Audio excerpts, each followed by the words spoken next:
chested. I'd like to think that if I was, I would. Seriously, you can't hear me? Okay, can you hear me in the back now? Talk louder. All right. Hi, and welcome to Interface Design for Hacking Tools. My name is Greg Conti, and I just finished up 3 years teaching computer science at West Point. So if I have anyone in the crowd who's under 22 that wants to go there, come see me afterwards. I'd be happy to talk to you about it. Or not. First off, I'd like to thank Dark Tangent and Black Beetle and all the people who are working so hard to keep this this event going and keep us out of the fire marshal's bad graces. All right, first I'd like to start off with a couple of quick questions. Just a quick show of hands to see, just to get a feel for the vibe of the audience. Who thinks if someone wants to learn a tool, they should learn how to use the command line? You know, like the command line is the center of the universe, and if you don't know the command line, you ain't crap. Okay?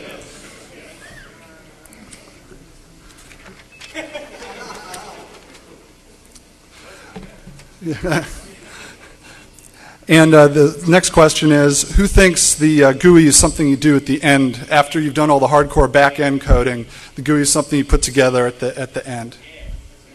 Okay, kind of. If it works for you, that's all that counts. Okay, last question. Who likes the paperclip in Microsoft Office? I see one. Okay. First off, this is the United States Army Disciplinary Barracks at Fort Leavenworth, Kansas. This is where I'll end up if I don't do the disclaimer. Jackbooted thugs in black helicopters will land on my front lawn. This is my own. I'm here as a private citizen. I don't represent the Army. I don't represent the government or West Point. First, we'll have a little bit on what Dilbert thinks about interface design.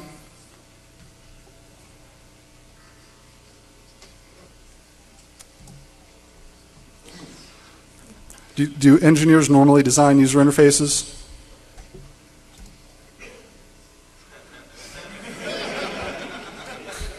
Yeah, we'll try and talk about how to avoid interface poisoning. You don't want your users dying on you. First, we'll take a quick look at, I need to defuse the whole command line versus GUI argument, or I might as well paint a big bullseye on my chest to start off. Then we'll cover a quick run through some of the basic principles. And this is a 101 track, so what I tried to focus on is a survey of what's out there, because in 50 minutes there's not enough time to cover the whole field. But I'll give you a broad brush approach, and then we'll go in depth on, I've done some redesigns of a couple of hacking tools that are out there, and we'll also critique some tools. Finally, I'll end up with some pointers, and the pointers are also on your CD. I put all the links out there of where you can go to for more information if you're interested.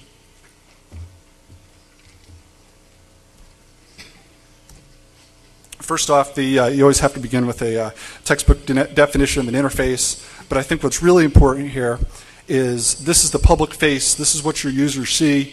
If it looks good, then that really matters. Okay, if it looks like crap, and what do you think? Are user interfaces in security tools out there well designed? You can just pick them up and just go to town, or are they a very painful process where you have to work your way through it? And I think most of the people in this room are the advanced users that you can figure it out. You enjoy figuring it out, but if you have a product or if you're giving your tool away for free and you want to get a large degree of acceptance, you know, if there's a competitor out there that has something that's easier to use, even if yours might be a little bit better and on the back end, you could run into some problems. People tend to gravitate towards software that they can actually use. Imagine that. First off, I'm going to defuse this whole command line versus GUI thing. There's a time and a place for each. I'm going to talk about GUIs today. Traditionally, the command line is for power users. It's very flexible. If you're good at it, it can be very very efficient, and it's best for, like I said, advanced and heavy users. Clearly you can write, and I use Perl in these examples, arguably command line stuff, but you can write crack passwords in one line of Perl.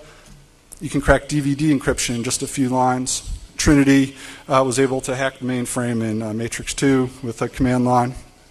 All sorts of good things.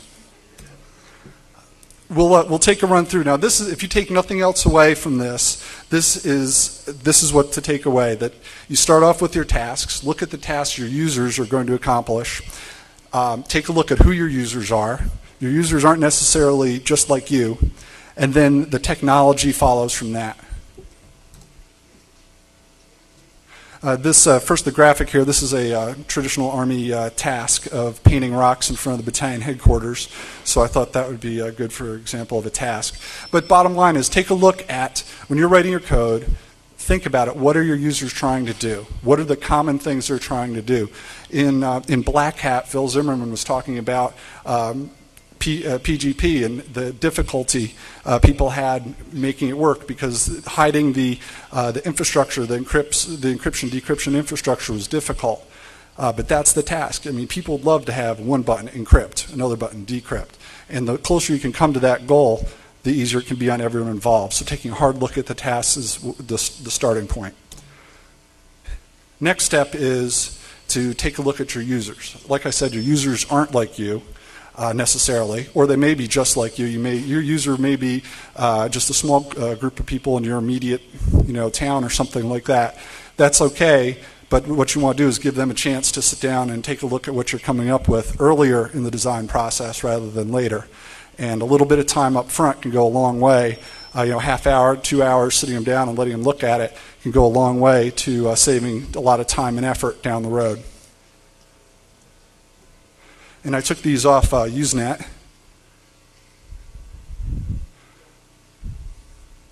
I had a couple of others, but I didn't think I didn't want a lot of profanity in there talking about.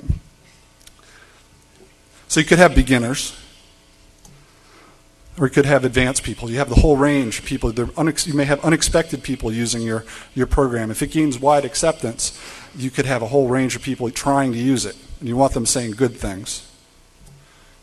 You may have international users. This is an example from a McAfee's virus scan. Targeted to an international audience, another audience. And then once you've taken a look at the task and the users, then the technology follows. So, generally, engineers, myself included, I like to sit down and start, and then down the road, add these things in later. But if you can spend a little time up front, it can be time well spent. Okay, and this will be a quick survey through some of the core principles of design.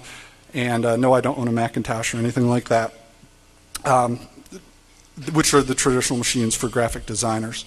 But we'll take a quick run through this. Each one of these is really, there's like whole courses in each of these areas. But I wanted to give you enough so you're familiar with the term, basic terminology. If you want more information, you'll know how to look for it. Cognitive science is what's going on in the user's mind, what type of framework. And there's also, I'm going to be giving you rules of thumb as we go through.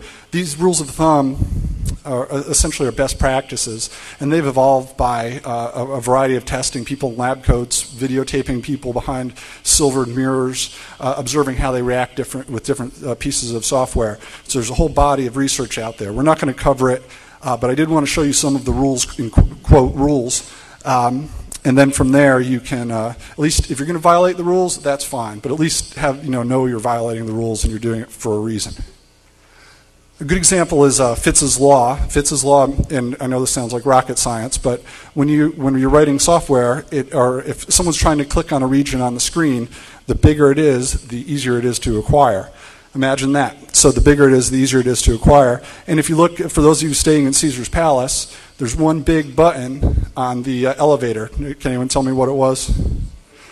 Yeah, the casino button. It doesn't say hotel lobby. It says casino, and it's about 6 times bigger than all the other buttons because they want you to find that. And the hotels have been in business here in Las Vegas a long time, and a lot of psychology goes into trying to separate you from your money. This is an example I pulled off the web of just a real complicated interface that sometimes advanced users have a hard time with. We'll go into more depth in a little while. But the idea is you want your user interface to be intuitive and to allow exploration without people sticking a finger in their eye, accidentally reformatting their hard drive or crashing the system at the other end. If possible, to give them a way out. And also the idea of consistency is if you have commands throughout the program, they should be named the same way. You shouldn't change terminology, change placement of buttons, anything like that. It can confuse people. This is an example. This is a parody by Dak Rangus, who actually gave me, I asked him about using it in this, he gave me permission. But it's a parody of the Amazon tab navigation structure. Sometimes you'll see tools out there with all sorts of navigation all at the top level, and this illustrates that, beware going too far. And we'll talk about techniques to counter that, but the bottom line is you can put the core stuff up front and then hide some of the additional functionality, maybe an advanced section or something along those lines. This is also a parody website about color. And I know there's certain classic hacker website colors, and that's your decision. But at least here's the textbook thoughts on it. People need contrast.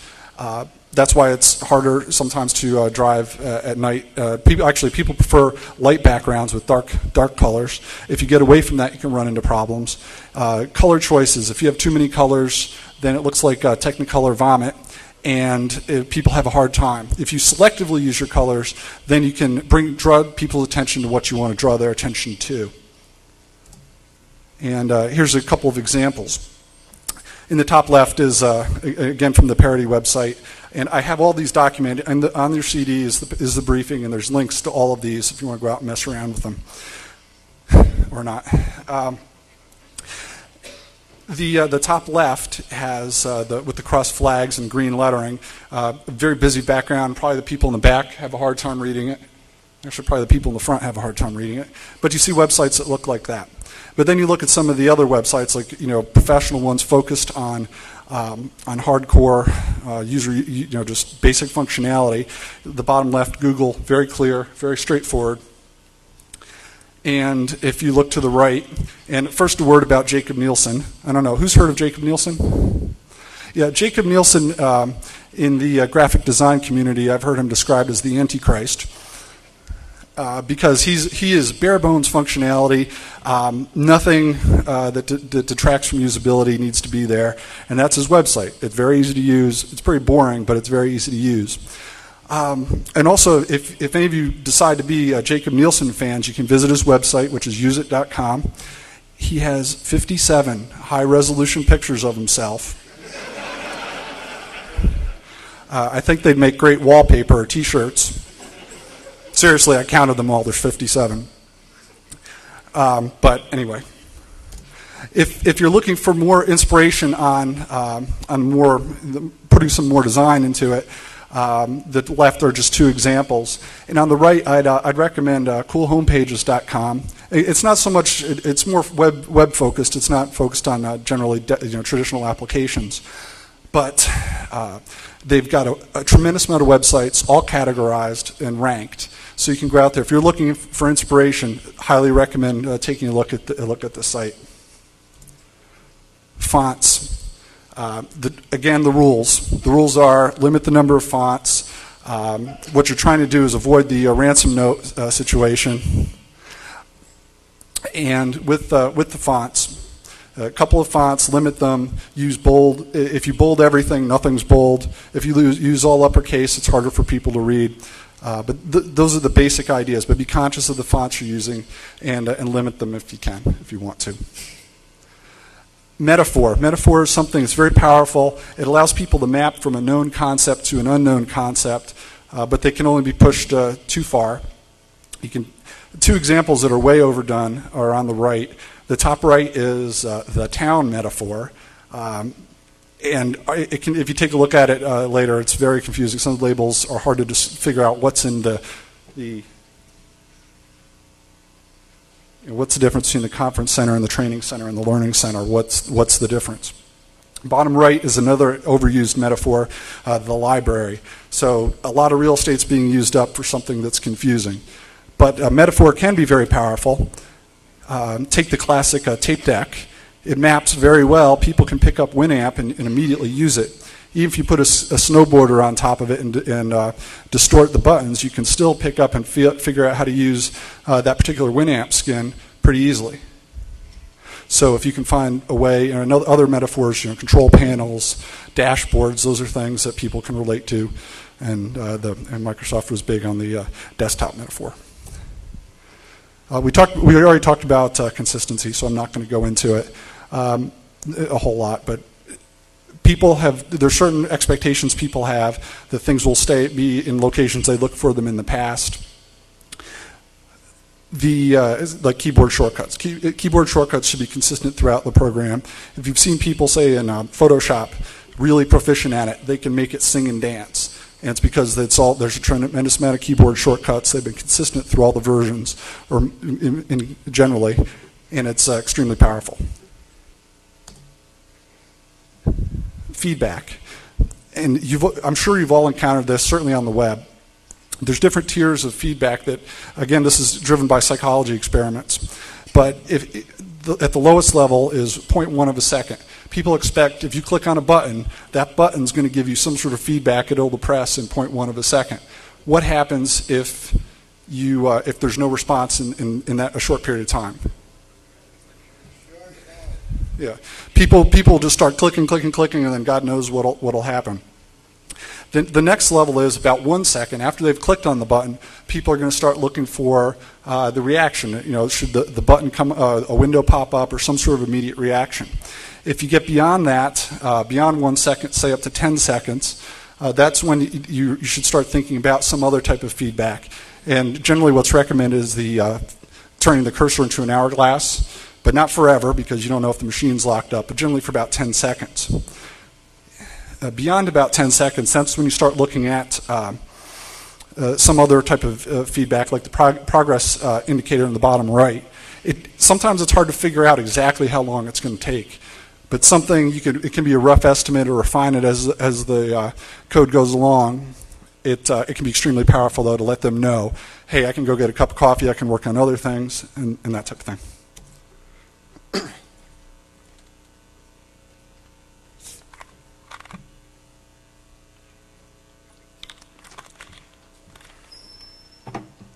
Testing is another area that you can take a look at. And actually, if you're keeping a short list of things to take away, is testing. It doesn't have to be extremely painful. It can be quick, down and dirty. But the idea is finding users, people who are going to be the type of people who are using your program, sit them down in front of it and observe how they use it. Maybe give them a list of things to do and see what they're clicking on, what they're thinking. Get some feedback. It can be quick, and if you do it earlier in the design process rather than later, it can save you time down the road. And I know a lot of people in here are doing extreme programming, getting their code down and dirty, getting it out on the street. But if you are really trying to make an impact, then think about iteration. You see next versions of software, so you can take the feedback the second time around and make it better.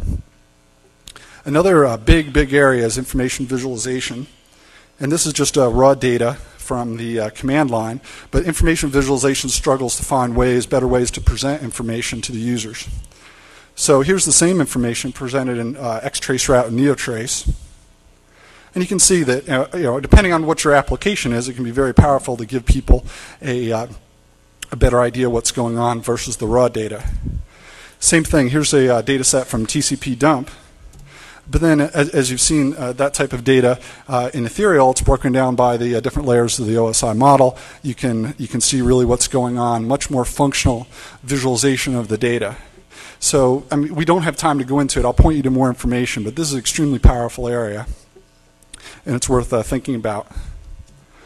Another way, again, to look at it, not just the ethereal way, is an etherate, same basic set of data, and it shows another visualization of it. Okay, we'll take a quick run through with GUI components, and like I said, these are just the rules in quotes. I'll take a quick run through, then we'll get to taking a look at some example programs. radio buttons. The idea is it's a one-to-many control.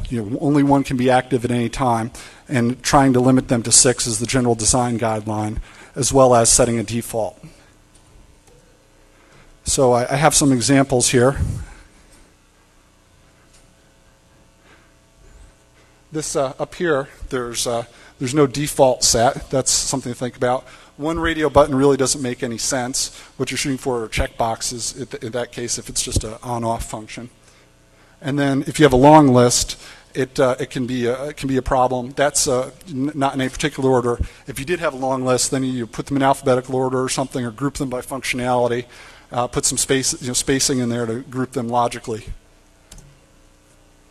Again, checkbox is just basic true-false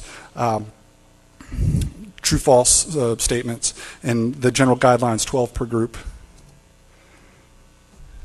So you can see here, I just grouped them a little bit better. It makes them a lot easier to take a look at. And on the right, these examples are an improper use.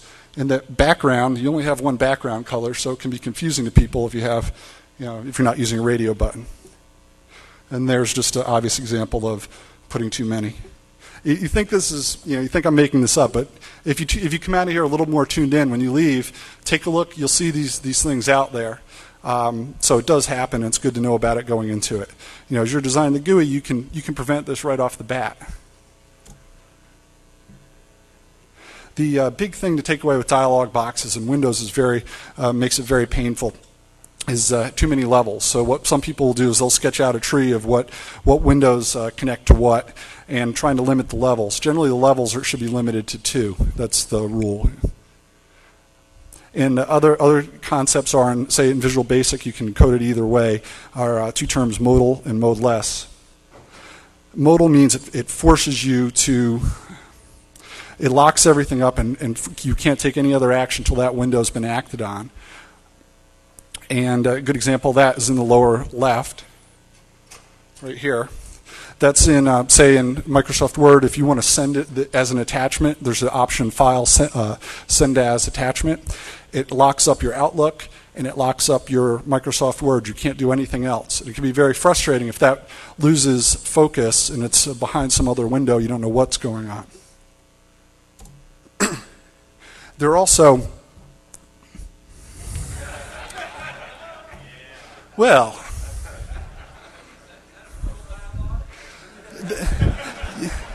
yes, this is a good example of a modal dialogue. Just kidding. You can only talk about GUI components so long before people start passing out. So I'm going to, I thought a blue screen of death would wake everybody up. Menus, the thing here to think about is the wording that you use and how long. This is an example from Ultra Edit, very long menu list. And they have grouped it, they put lines in there, gray separator lines that help alleviate some of the problems. But you can also see some of the terms they use can be confusing. There's open and quick open. There's no, they don't have shortcuts for all the different options. So if you're going to do that, at least think about what you're not putting shortcuts for. I like Ultra Edit, but the menus are a little long. Another thing, and it's not just with menus, it's anything on an interface, if it changes, users expect it to be where it was last time. If things are changing on them, and the textbook example of it is in Microsoft Office again, you have the short menu, that's what's on by default. If you, that's what's on by default, but it's hiding all that other functionality. So the first time most of the people I know set up Microsoft Office is they turn that off so they can see the whole thing. So think about it. If you have buttons that the labels are changing and that type of thing, it can confuse people. If you're going to do it, at least be conscious that it can confuse people. I won't go into too much depth on labels, but the big thing here is trying to be conscious that your programmer jargon doesn't necessarily equal what the users are going to be thinking it means. So to try and find out, use the user's terminology, not your own. They may be the same thing, and that's okay. The other key component here is the labels are, users associate the label with a certain component on the form or on the GUI, the closest one to it. So you want to put the labels closer to that component it relates to, rather than a lot of spacing, because they may think it belongs to something else. Again, this sounds simple, but you'll see it. Key problems here in text fields are making them large enough. You sometimes see people with loading files and that type of thing, or selecting files, and they'll give you a little window, 1-inch window for 6 inches of information. So if possible, make them larger rather than smaller. And if there's a common default, if it's the same thing over and over and over again, you can pre-fill that in for somebody. This is real. This is from Microsoft Excel. I went in and I didn't move anything around. I just turned on all the different menus. Icons, you can overdo it. And this is something you'll see. If you have to, one school of thought is, if you're using a program and you have to use the tooltip over and over and over to figure out what the icon means, then maybe you don't want to use an icon. Maybe you want to just put the text there or something like that.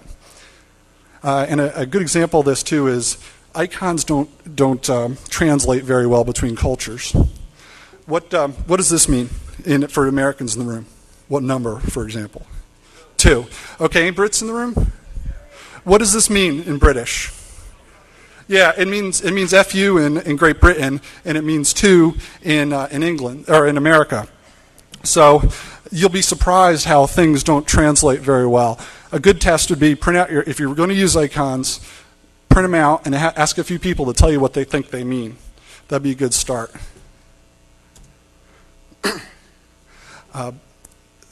Now that we just talked about specific components, now you're going to lay them out on the form in different places.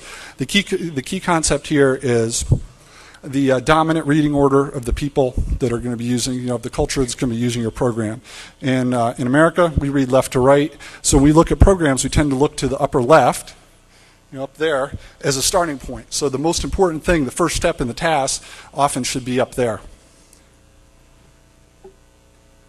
Also, frequency of use. You look at the most common things, people read left to right, and then down the page. So on the upper left, that should be the first thing. To the right of it should be the next thing, and so on. Or at least that's the rule. You can think about it, but that's where people will gravitate.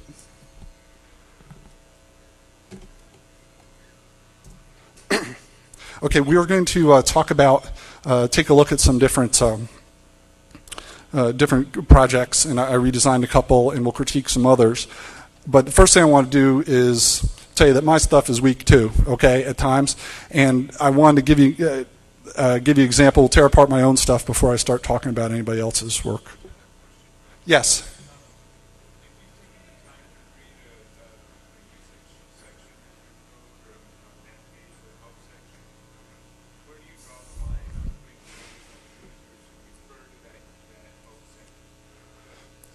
The question was, when you're putting, and tell me if I got this right, if you're putting a man or help section associated with your program, where do you draw the line on referring the user to that area?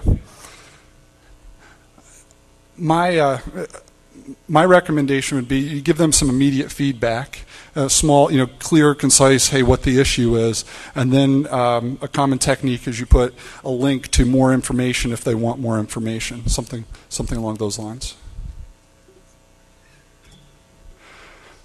These are 2 programs I wrote several years ago, and I was into usability and interface design at the time and put some thought into it. But I did do some things to them that I would make differently.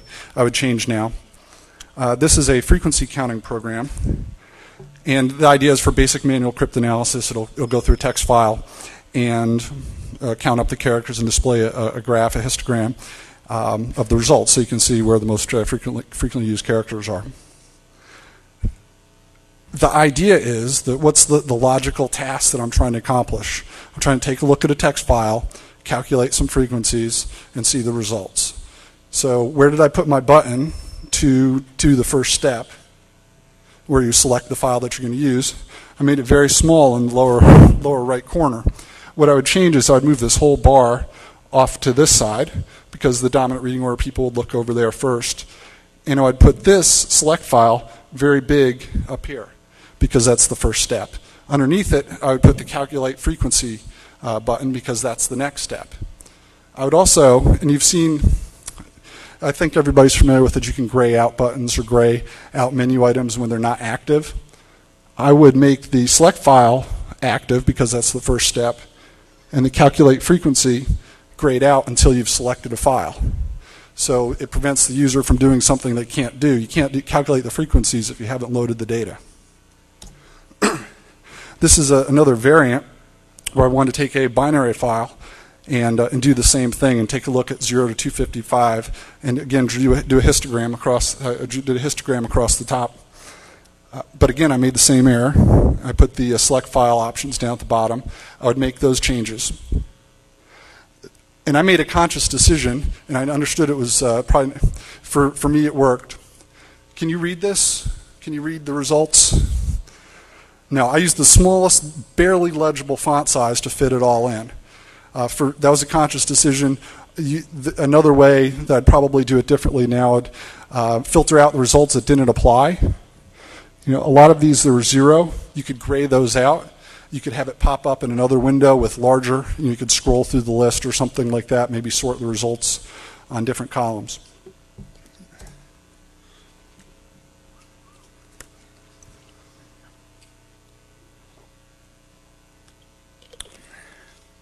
And I went out and actually asked the artists for permission to use these, and the links are down there, so there are other interesting graphics.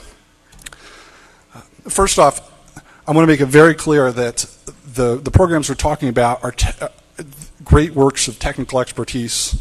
All right, people put a lot of effort and a lot of time into it, and I'm here because I use these tools. I've used them to teach, and I want to contribute something back. Okay, so I'm not getting on anybody's case trying to take cheap pot shots. Like I said, my own stuff has plenty of errors, but you know, we as a community can move forward. So I thought Win New could be a good starting point. And what's the task here? What are people trying to do? Yeah, you're trying to nuke a Win95 box. So what are the components of the task? You enter an IP address, you enter in a message, and you click the button.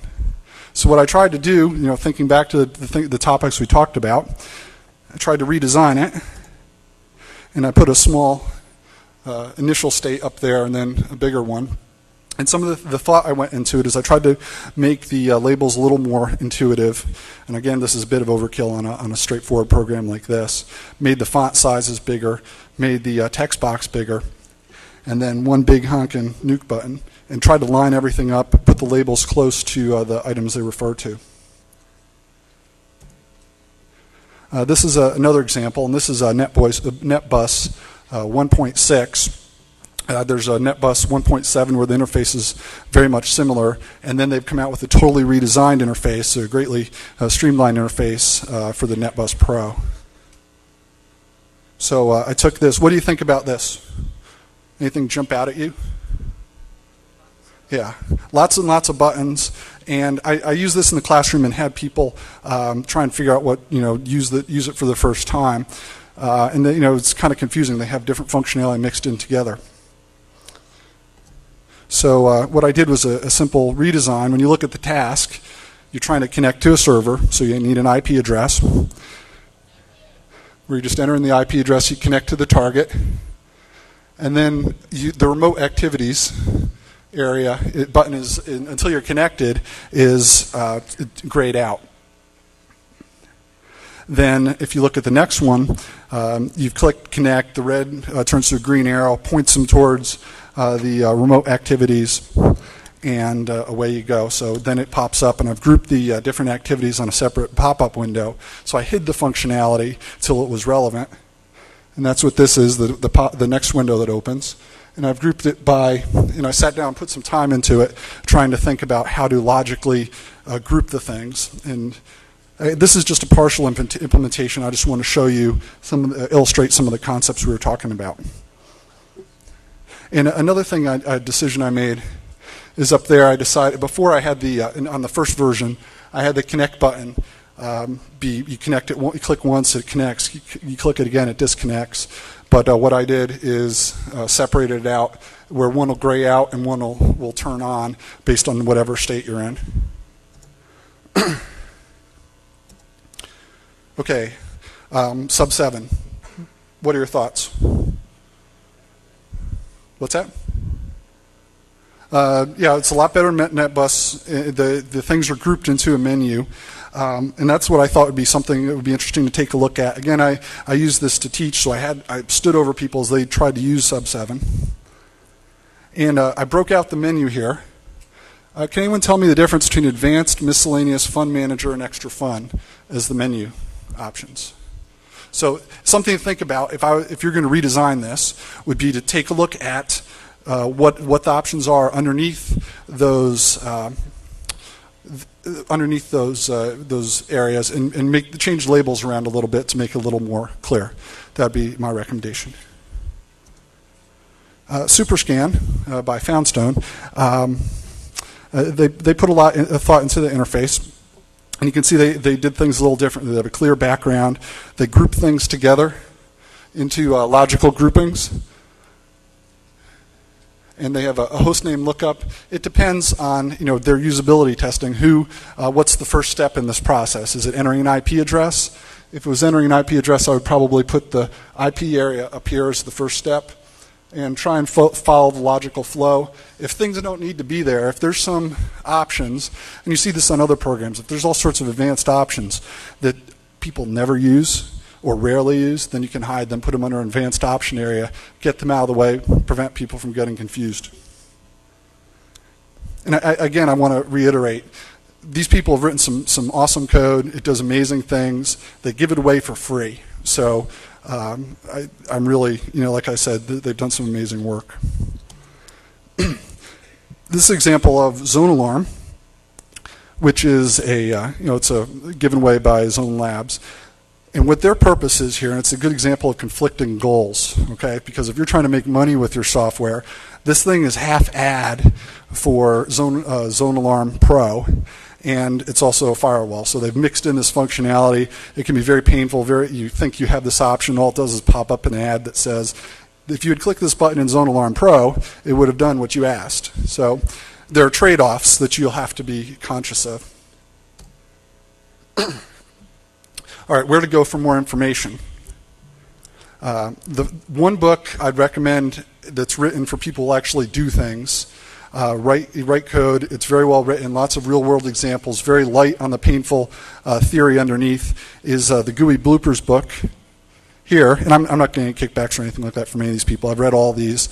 And Jeff Johnson's GUI Bloopers, if you read one book, it'd be time well spent. If you're interested in design like not just user interfaces, but big picture design, how things are. Well, a good example is, has anyone run into a door? You go to and okay, I'll tell you, I have. I've hit doors. They swing. You think they swing one way. Caesar's Palace has a big handle on the door, a big honking handle this big that looks like you should pull it, and they have a little label over the top that says push. So it's filled with examples like that. Again, that's one of the classics. It's quick reading. Again, separating us from our money. The humane interface is the next level below GUI Bloopers. So I'd probably read them in the order I just went through them. Information visualization is another area that's I've found a lot of people who are into programming enjoy these books. This is Edward Tufte. He's a classic. This whole field is art and science. So his books are half art book, half science, and they're very interesting, very highly rated and fun to read. He also has a traveling roadshow that I went to. If you can get your employer to pay, for example, they'll buy all 3 books are included, and again, that's time well spent. A good example that he uses is the Challenger explosion. He shows the actual slides that the engineers use to brief the managers, the decision makers, to whether to launch Challenger or not. And it was clear there's no way you could figure out from how they displayed the information that they could have made a logical choice not to launch. But then applying some of the techniques he goes over, very powerful stuff. And it's clear there's a problem that the O-rings fail at certain temperatures. And then just some other books that you can take a look at if you're interested. And there's websites associated with all of these as well that have some good information for free. Web Pages That Suck by Flanders and Willis, as well as two by the great Satan, Jacob Nielsen. And if you're interested in just, again, engineers and design don't necessarily go hand in hand, but I'm throwing this out here. The Non-Designer's Design book Non-Designer's Design book is a good starting point as well if you just want some basic concepts. It reads very quickly. If you're interested in deep knowledge, the next level below what we were talking about, Designing the User Interface by Ben Schneiderman at the University of Maryland is it gives an end-to-end coverage of the whole field with lots of deep links into the actual research of why those rules exist. And then if you're looking for cutting-edge stuff, that's where you get into the Association for Computing Machinery, the Specialist Interest Group for Computer-Human Interaction. And those conferences, that site will point you toward other conferences of the cutting-edge stuff. All right, that's all I have. And I've got a couple minutes. What are your questions? Yes? I found that you put things under advanced options. Everybody thinks they're an advanced user. Is there a better wording for that so that people don't automatically go there? The question was, is there a better way to, if you hide things under advanced options, is there a better way to word that? Extra options? More options? You could put it in a different location, maybe not as visible or something like that. Other thoughts on how to relabel it? Use if they don't know what it means, some like rite of passage wording or something like that. Okay, what else? Yeah, generally people respond to having light or pale background colors. It's just clearer and easier to understand. People have problems discerning. There's colorblind people, for example, have problems discerning between red-blue. There's red-blue colorblind, and there's a large actual percentage of people out there. I think it's 10% of people are red-blue colorblind. What's that, 14%? If green letters on a black background can be very hard to read, take a look at it. I mean, there's a certain, if you're designing it, that's fine. If you want it to look like that, that's fine. I've seen it work quite well if you're trying to emulate the old school, CRTs or something like that. But understand it is easier if the background's like white or very pale colors with dark letters, like black letters. That's easier to understand. Yes.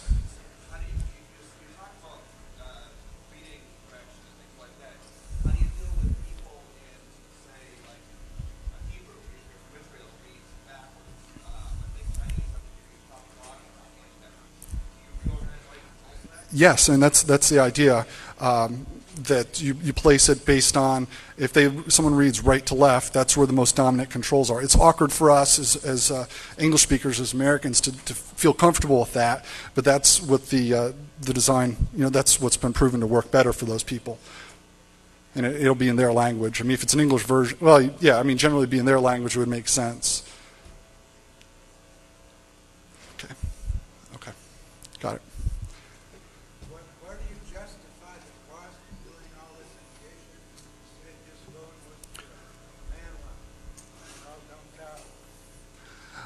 I think it depends on who your market is. If you're looking at a market where you want a different tier of users to actually have ability to use the program, that can be worth the cost. That if you're trying to sell to a different market that isn't comfortable with the command line, that could be worth the cost because they wouldn't be able to use the command line. Another way to look at it too is if someone else comes out with a product that has the same functionality and it's easier to use, that they could have an advantage in the marketplace. Okay, I'll take one more question if anyone has one. Yes?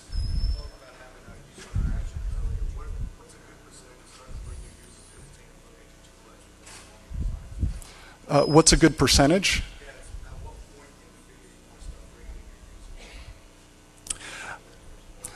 The question was, at what point along the design process do you bring in users to take a look at what you've done?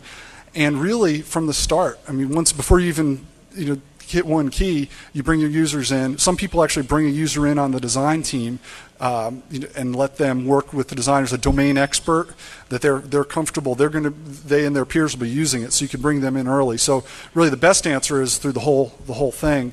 Earlier is better than later. And earlier is cheaper than later as well, because you don't have to go back and make changes. So that's all I've got for you today, and thank you for your time.